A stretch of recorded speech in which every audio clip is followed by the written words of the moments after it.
हिंदू धर्म को मानने वाले यह बात बहुत अच्छी तरह से जानते हैं कि भगवान श्री राम के परम भक्त व भगवान शंकर के 11वें रुद्र अवतार श्री हनुमान जी बाल ब्रह्मचारी थे। लेकिन बहुत ही कम लोग ये बात जानते हैं कि शास्त्रों में हनुमान जी के एक पुत्र का वर्णन भी मिलता है। शास्त्रों में हनुमान जी के इस पुत्र का नाम मकरध्वज बताया गया है। भारत में 2 ऐसे मंदिर हैं जहां हनुमान जी की पूजा उनके पुत्र मकरध्वज के साथ की जाती है। हनुमान जी व उनके पुत्र मकरध्वज का पहला मंदिर गुजरात के भेंट द्वारिका में स्थित है। यह स्थान मुख्य द्वारिका से 2 किलोमीटर अंदर की ओर है। इस मंदिर को दांडी हनुमान मंदिर के नाम से जाना जाता है। ऐसी मान्यता है कि यह वही स्थान है जहां पहली बार हनुमान जी अपने पुत्र मकरध्वज से मिले थे। मंदिर के अंदर प्रवेश करते ही सामने हनुमान पुत्र मकरध्वज की प्रतिमा है। वहीं पास में हनुमान जी की प्रतिमा भी स्थापित है।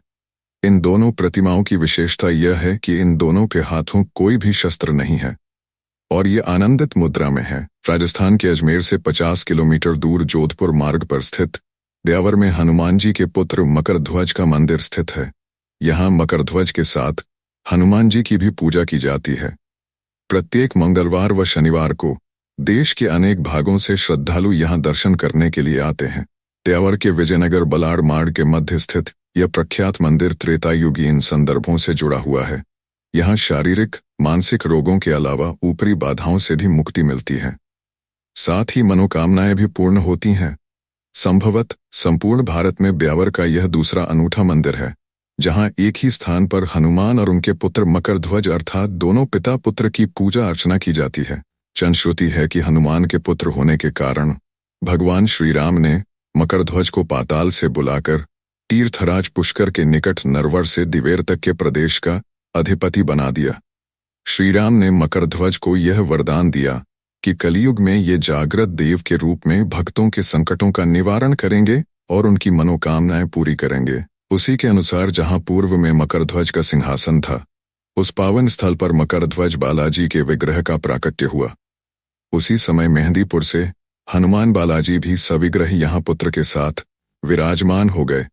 यहाँ शारीरिक मानसिक रोगों के अलावा ऊपरी बाधाओं से भी मुक्ति मिलती है। साथ में मनोकामनाएं भी पूर्ण होती हैं। यहाँ इतने साक्षात चमत्कार देखने को मिलते हैं कि नास्तिक भी आस्तिक बन जाते हैं। यह स्थल हनुमान, मकरध्वज, गोरखनाथ, महाकाल भैरव, घंटाकर्ण संबंधी समस्त उपासना एवं तंत्र मंत्र साधना के लिए उपासकों, भक्तों, साधकों, तांत्रिकों का सर्वसिद्धि प्रदायक जागृत तीर्थ है। यही कारण है कि अनेकानेक साधक अपनी साधना में लीन होकर भांति भांति के तांत्रिक प्रयोग करते रहते हैं। कहते हैं जिस समय हनुमान जी सीता की खोज में लंका पहुंचे, उस समय मेघनाद ने उन्हें पकड़ा और रावण के दरबार में प्रस्तुत किया। तब रावण ने उनकी पूंछ में आग लगवा दी और हनुमान ने जलती हुई पूंछ से पूरी लंका जला दी। जलती हुई पूंछ की वजह से हनुमान जी को तीव्र वेदना हो रही थी। इसे शांत करने के लिए वे समुद्र के जल से अपनी पूंछ की अग्नि को शांत करने पहुंचे। उस समय उनके पसीने की एक बूंद पानी में टपकी, जिसे एक मछली ने पी लिया था। उसी पसीने की बूंद से वह मछली गर्भवती हो गई और उसे एक पुत्र उत्पन्न हुआ। उसका नाम पड़ा मकरध्वज। मकरध्वज भी हनुमान जी के समान ही महान पराक्रमी और तेजस्वी था। उसे अहिरावण द्वारा पाताल लोक का द्वारपाल नियुक्त किया गया था। जब अहिरावण श्री राम और लक्ष्मण को देवी के समक्ष बलि चढ़ाने के लिए अपनी माया के बल पर पाताल ले आया था, तब श्री राम और लक्ष्मण को मुक्त कराने के लिए हनुमान पाताल लोक पहुंचे और वहां उनकी भेंट मकरध्वज से हुई। उसके बाद मकरध्वज ने अपनी उत्पत्ति की कथा हनुमान को सुनाई। हनुमान जी ने अहिरावण का वध कर प्रभु श्री राम और लक्ष्मण को मुक्त कराया और श्री राम ने मकरध्वज को पाताल लोक का अधिपति नियुक्त करते हुए उसे धर्म के मार्ग पर चलने की प्रेरणा दी।